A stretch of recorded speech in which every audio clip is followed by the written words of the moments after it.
Hey, what's up, guys? It's Ghost MMA here, and today, we are going to be breaking down UFC Freedom 250. And I'm excited, man. This card is so stacked. Like, seriously. But today, we're going to be starting from Diego Lopes and Steve Garcia. Steve Garcia. I don't know why I keep calling him Stevie. Stevie Wonderboy, you know? No, anyways. Diego Lopes and Steve Garcia. But then at the end, we're going to be talking about Ilia and Justin. Because, we got to save the best for last. And today, I'm going to be bringing you guys what I think that each guy can bring to the table, where they shine, kind of where they struggle, and who I think is obviously going to win. Probably heard this about it like 100 times at least. But at the end of the video, I'm going to be discussing how their stock level is affected. Let's get into it, man, because, I'm excited for this card overall. I really am. First up, Diego Lopes. Diego Lopes, man, in the featherweight division. Hey, badass fight. Lopes is the dude who's been in some wars already. Like, he's fought Imovov. He's fought Dan Ige, the best in that featherweight division. My bad. We got Volkanovski that he fought twice. I mean, how could I forget about him? No, but truly, he really excels at the scrambling. His scrambling is insane. He's got nasty submissions. Dude, another thing is, he doesn't really like throw leg kicks, but when he does, they're very heavy. Yeah, look at him smiling. He's all happy and stuff. But when he throws leg kicks, they're heavy, they're dangerous, and they're smacking. But that's what usually helps set up with his submissions, or when other people throw in leg kicks, he usually snatches the leg and is able to take you down from there. But honestly, I think this is going to be a chaotic fight.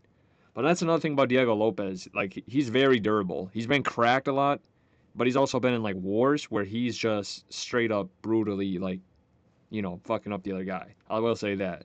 Like, it's truly something else watching him fight. He's a masterclass in his own. But I will say, he doesn't really like move his head when he's like boxing. So he's very vulnerable to the jab. Volkanovski was catching him.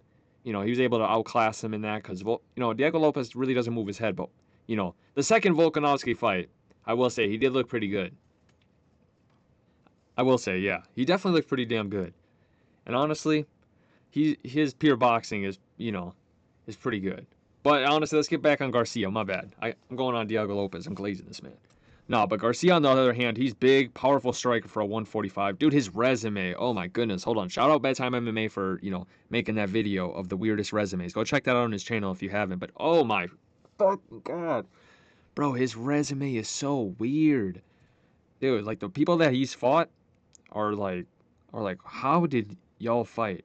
It's insane. But Stevie Garcia, I don't know why I keep calling him Stevie. Steve Garcia, man, he throws bombs. He's got good boxing. He's a forward pressure guy, so these guys are going to be clashing. And he uses his long reach to really start picking guys apart. As you can tell, oh, my bad. As you can tell, Steve Garcia has a longer reach than Diego Lopes. And, he's going to be using that reach to really start picking apart Diego Lopes. He'll probably use some of the, little low calf kicks. Maybe throw some head kicks, but usually I'm wondering if Steve Garcia will pop that jab out there. But I will say, when you get him down or take him down with elite grapplers, that's the thing. Like, he's not too elite on the ground, so I will say he's pretty vulnerable on the ground. If you can get him down there, that's good. But getting to him is pretty hard. I will say that. But I do think Diego Lopes is gonna win this probably by submission or a late round finish.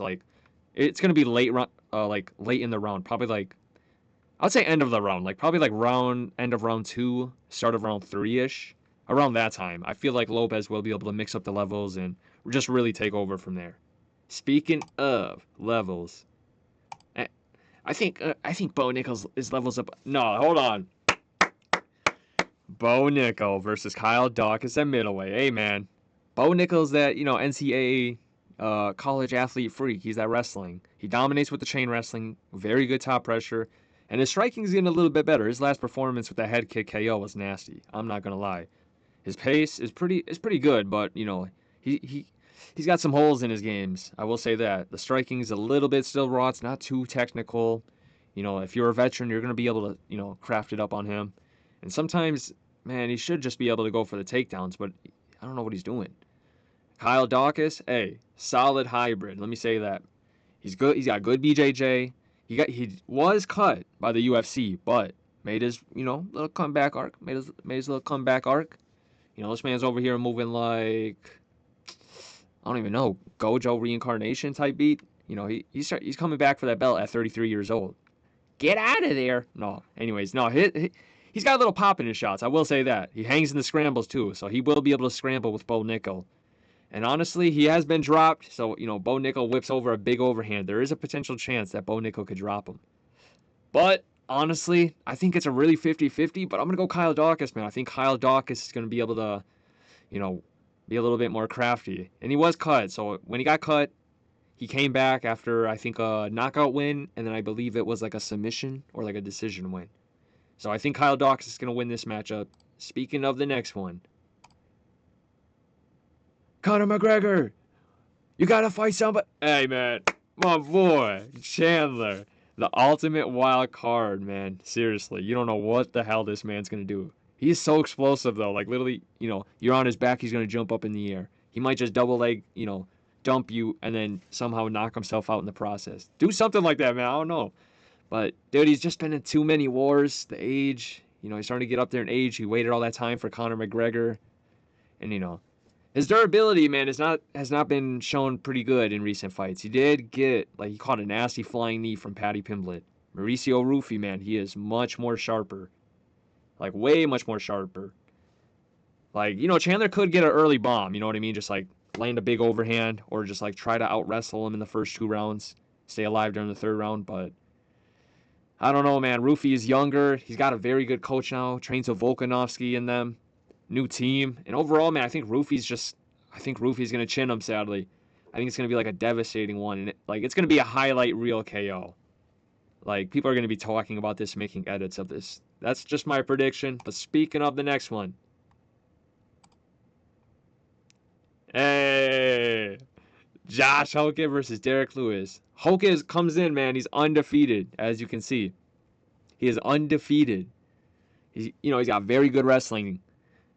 Top control. He puts in the good ground and pound. Very high pace. And, hey, he's got a little pop on his shots for only being, 231. He's damn near, a light. He should be at, 185. He did wrestle Bo Nickal back in college at 185.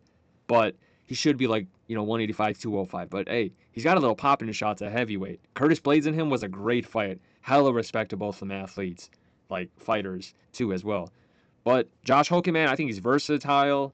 Man, he can finish this fight probably in many different ways. He could probably submit him, probably use some ground and pound, tire him out. But you got to be careful, man. Because, if he tries, overcommitting, going for, a far-out shot, just rushing in. Dude, there's a chance Derrick Lewis could catch, a big uppercut or, a big overhand on him. You got about 2 minutes. Because, he is the king of the one-punch knockouts. All-time heavyweight. And honestly, he's got, very good experience. 42 fights. It pretty much speaks for itself. His takedown defense, trash. Cardio, trash. He slows down, bro. Especially when you can really start taking him down and start to, really grind out. But I got Josh Hokit winning this by TKO. But that's what I'm thinking. Speaking of the next one. It's a sugar show, man. Sugar. Oh, my. Sean O'Malley against Amy and Zahabi. O'Malley is still that sniper. Man, he was... For you guys who are saying he lost to Song Yadong, you got to get your eyes checked. Let me just tell you. You got to get your fucking eyes checked. Yeah, mate. You know what I mean, mate? No, seriously, he beat Song Yadong. At first, when I first watched it, I thought it was very close. But I can see that it was a 2-1 Sean O'Malley. But I will say, he's got elite distance management. Truly. He knows where to set it up. He knows how to set in the traps. He's got great counters. He's got creative striking. And that footwork is elite. Like I say, when I say setting up the traps, he uses the footwork, set up the trap, boom, boom. He's got you right there. Nasty right hand up to with a knee. Check out the fights with, Chito Vera. Even Peter Yan. He was tagging Peter Yan in round 3. And honestly, he can finish a fight in a very flashy fashion. I get very excited watching Sean O'Malley. That's our boy. He's part of the Boys and Co., And honestly, I will say, though, he can get pressured by very strong wrestlers, as we've seen. Merab was able to, really dominate him, take him down. And his durability can get tested at range because, man, Peter Yan has cracked him. That was a war. That was a straight-up war between them. But I will say, man, Amy and Zahabi, people, make fun of him. They kind of, talk shit on him a bit. But, hey, he's a little bit technical with the Sean Strickland, little Philly Shell special. Patient boxer. He's got good composure, and he's from that TriStar camp with the GSP and Canadian camp. I think that's a great team. I remember watching the Mighty Mouse and GSP training videos. It was very fun to watch. Very good team, I will say. Amian Zahabi also has pretty solid counters, man. His fight against Jose Aldo was pretty good. And he, can pressure forward, but you got to be careful going against Sean, man. That's what I mean. With that sniper, Sean's elite with that distance management. And another thing is Zahabi isn't that powerful, man. He's just not that powerful. O'Malley can control this one. I think he's going to get a knockout win. Probably like a knee up the middle or so. But, speaking of the next one.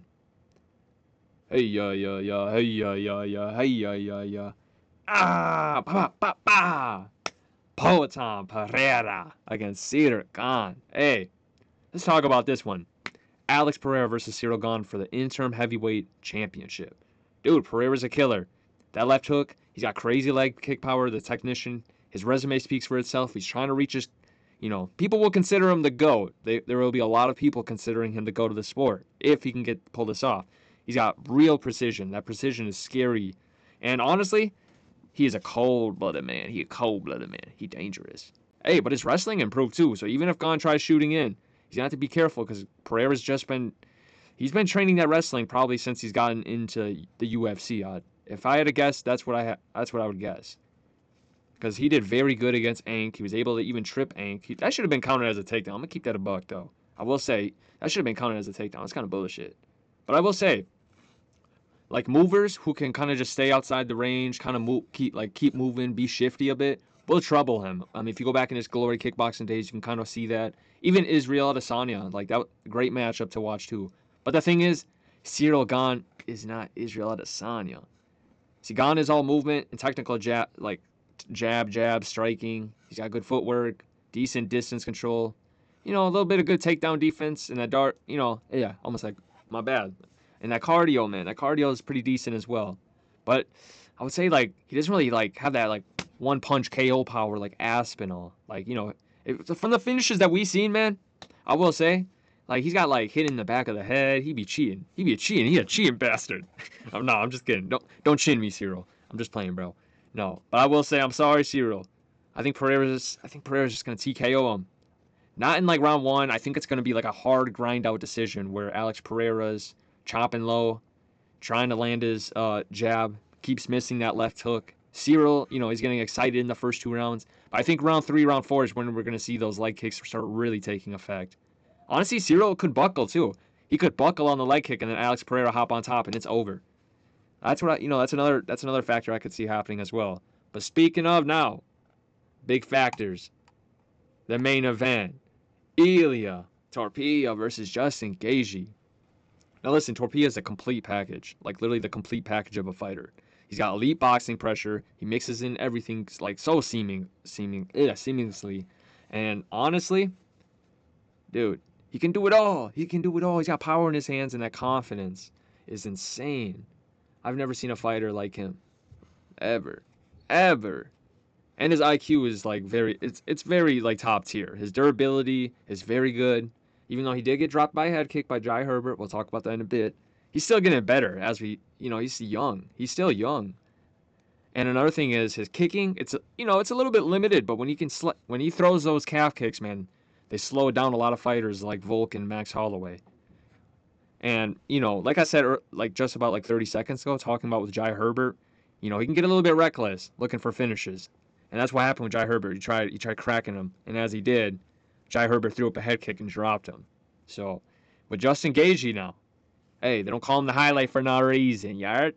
No, but those calf kicks are vicious, I will say. He's got great, calf kicks. Who knows, man? He might be able to smack a few on Ilia, and Ilia could feel it. And honestly, the forward pressure, man, he's ready to fight. He's a straight-up fighter. He's brutal. His volume breaks people. I would say his chin is legendary, but now it's been touched a little bit more. He's got knocked out a bit more. But he did very good against Paddy and Fiziev. He did. Although against Paddy, he looked a little bit blobbed up. My bad. He didn't look like the best. But he still beat Paddy, which is a great win in hindsight. But the mileage, man, like I was saying, the mileage, bruv, at 37, it's gonna probably will start showing. We will see it. And another thing is when he slips, he dips his head. So Ilia's gonna be able to rip to the body and then throw a big shot to the face if he eventually. He'll probably set up the combo first. He'll probably pop the jabs, pop the jabs, pop the jabs. Like, go up top, go to the body, go up top. And then he'll probably do like a up top, cross to the body, and like a hook right to the body. And then he'll probably come up top with like a big overhand. And honestly, that could probably be the end of Justin Gaethje's career. And honestly, that's how I feel like this fight is going to go. I feel like Topuria will be able to TKO him in the late rounds. You know, Gaethje's going to make it a dog fight, though. He will. But Ilia's youth boxing and just all-around game, I just think, is overall excels Justin Gaethje's. But it is outside, so we don't know. Well, I don't know at least, but, you know, we will find out. But going on to the rankings, let's get to it. Now, going on to the stock level, we got all the matchups here. You know, we got the Diego Lopes, Nickal, Ruffy, Hokit, Sean, Pereira, and Ilia versus Justin. We got all the matchups here. But starting off with Diego Lopes, I think if he wins, I think his stock level rises. I think his stock level will rise. He stepped up. He handled another power puncher. He showed that he can finish him again. And it proves that he's ready for more, man. Ready for more in the UFC. And honestly, I think his star will rise too.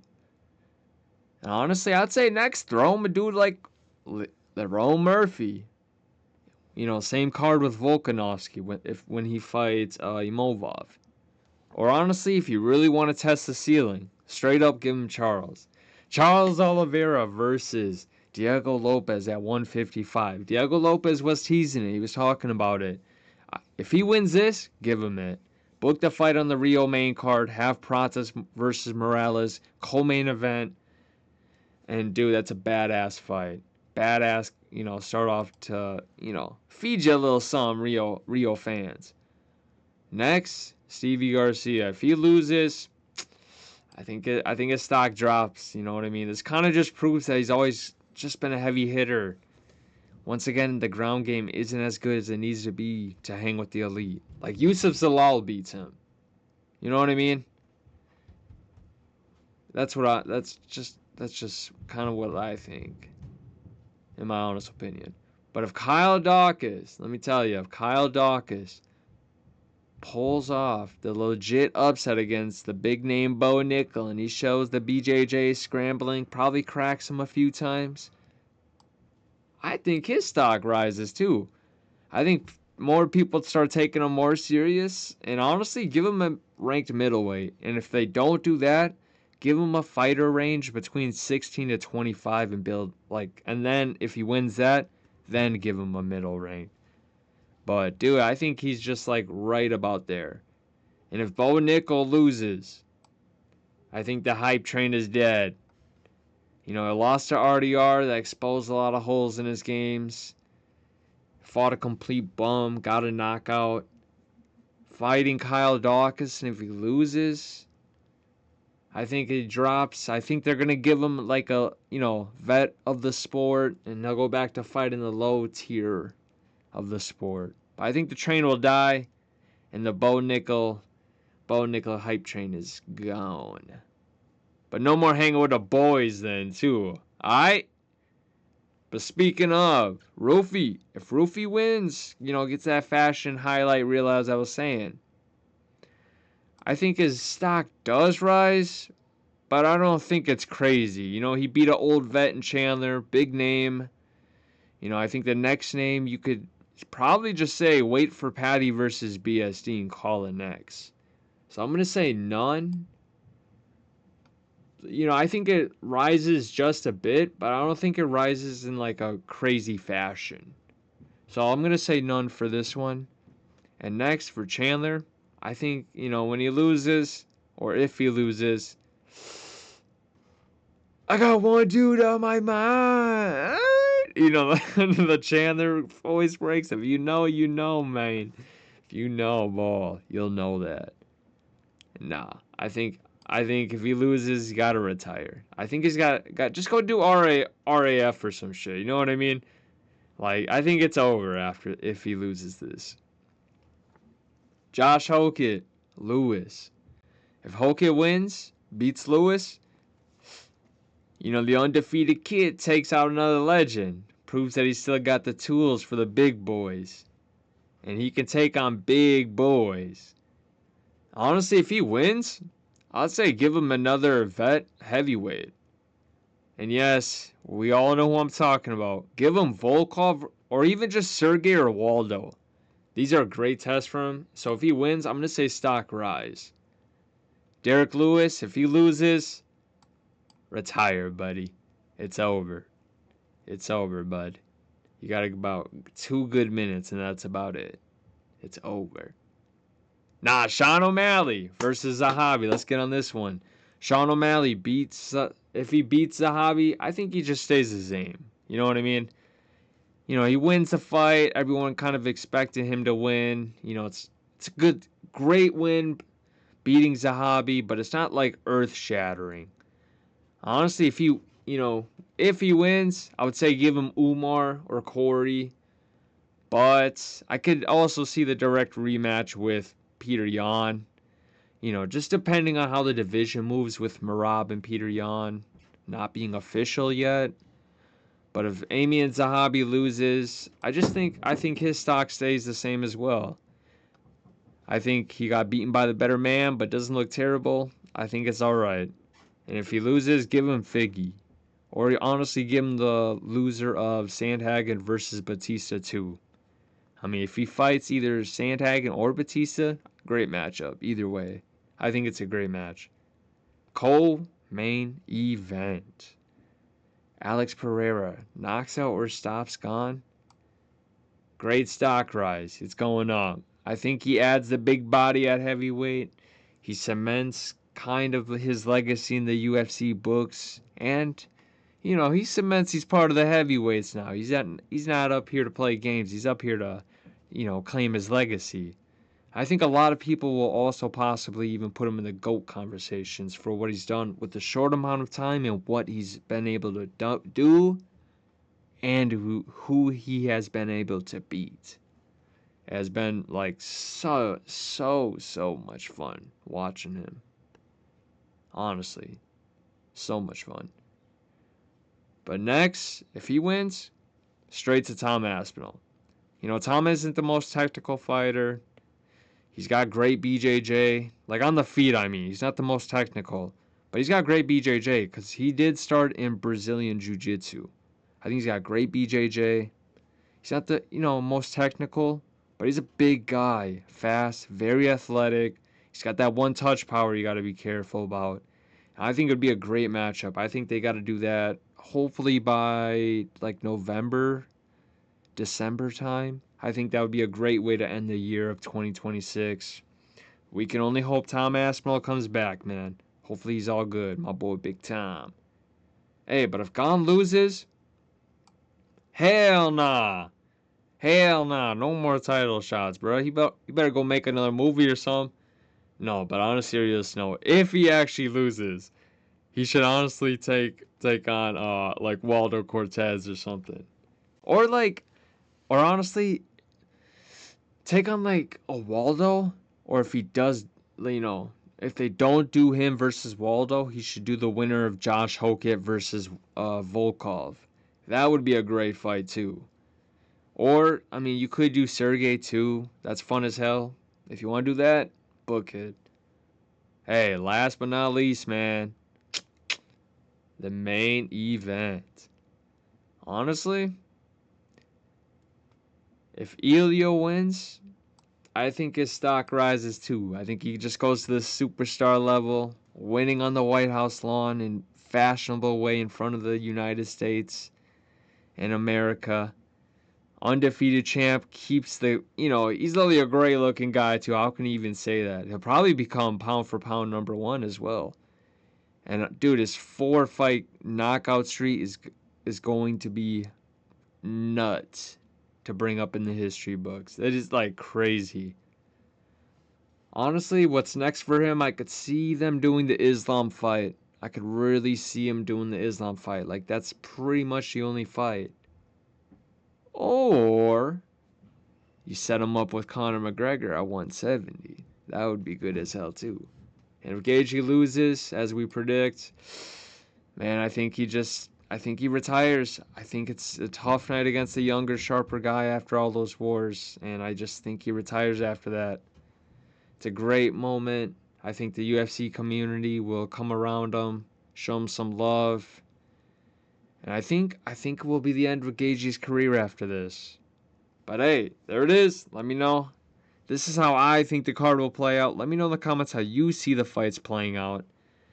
And I got my Discord, my Instagram, all linked in the description. So if you want to go check that out, go check it in the description down below. And smash that like button if you agree with me. But subscribe for more content like this. I do MMA, combat, sports, gaming, anime. And, a lot of my edits are on my shorts. So thank you all for watching, and Ghost MMA out. Thanks.